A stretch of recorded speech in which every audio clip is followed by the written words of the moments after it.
For Flynn. Thank you, Deputy Speaker. From the 5th of August, prices rose 2% for spirits and beer products. And as the industry has pointed out, this tax is a pain in the glass. The expectation is that tax will jack up the price of a schooner of beer at your local pub or club by about $1 to more than $10. I rise to support the member for Cowper's motion today, as I too acknowledge the beer and spirits excise is unsustainable for our pubs, clubs and our hospitality industry in general. The motion notes that successive biannual increases in beer and spirits excise on alcohol now sees Australia having amongst the highest excises in the world. Combined with the cost of living pressures, increased costs in energy, refrigeration, wages, raw materials and transport, the cost of alcohol products has risen substantially. The excise regime is now putting at risk the viability of Australian distillers, brewers, distributors, pubs, clubs and related industries. This excise regime is untenable against current global backdrop, with crucial trading partners including Japan, United Kingdom and Canada already moved to freeze alcohol excise duties to relieve the pressure on their domestic industries. Deputy Speaker, this is what the industry has said about the tax increase. The Australian Distillers Association Chief Executive Paul McClay said, "The continued government inaction on this issue is incredibly frustrating for our industry, which already contributes $15.5 billion in added value to the Australian economy and supports more than 100,000 jobs."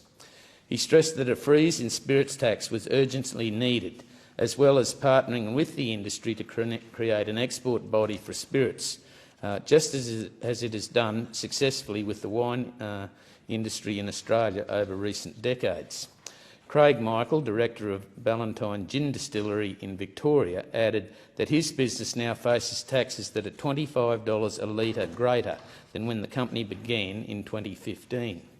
These 6 monthly increases are becoming increasingly difficult for our business to sustain. They are impossible to plan for, Michael said. How can we accurately undertake financial modelling and make business decisions if we don't know what the tax rate we will be paying in 6 months' time is? The Australian beer sector representatives are also worried about how continuously increasing duty will affect smaller businesses specifically. According to the Independent Brewers Association, while the excise increase will likely not pose problems for the foreign-owned duopoly that controls the Australian beer market, smaller brewers cannot keep absorbing the ballooning costs of making beer without increasing the price of their beer. This means being able to support your local will be soon out of reach for many and job losses will continue.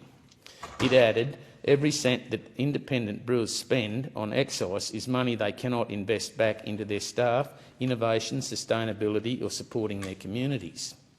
They also do not want to pass these costs on to the consumers, but they may be forced to do so as the cost of materials, energy and freight still making it almost impossible to keep these Australian-owned small businesses alive. The IBA also pointed to the excise relief measures for craft brewers in place in the UK and Canada as an example of local governments that understand the value of their industries that they bring to their communities. The excise increase marks hikes of more than 10% since the last federal election. According to the Brewers Association of Australia, which its CEO John Preston said, shows that these tax hikes are becoming out of control. Deputy Speaker, the only thing more Australian than a fair go is Bundaberg rum. Bundaberg rum is a stone's throw away from my electorate of Flynn, located in East Bundaberg.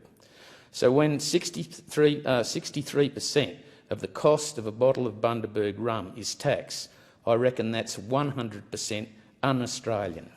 Australian spirits tax is currently the 3rd highest in the world. The spirits industry alone will pay $5 billion in excise this year in Australia, and this tax continues to grow twice a year, every year. Don't grin and bear the tax on Bundy. I'm calling on the Labor government to give a fair go to Bundaberg rum lovers and beer and spirit drinkers across Central Queensland and put a stop to this unnecessary price increases. I call on the Labor government to provide an immediate cost of living measure for the domestic beer and spirits industry.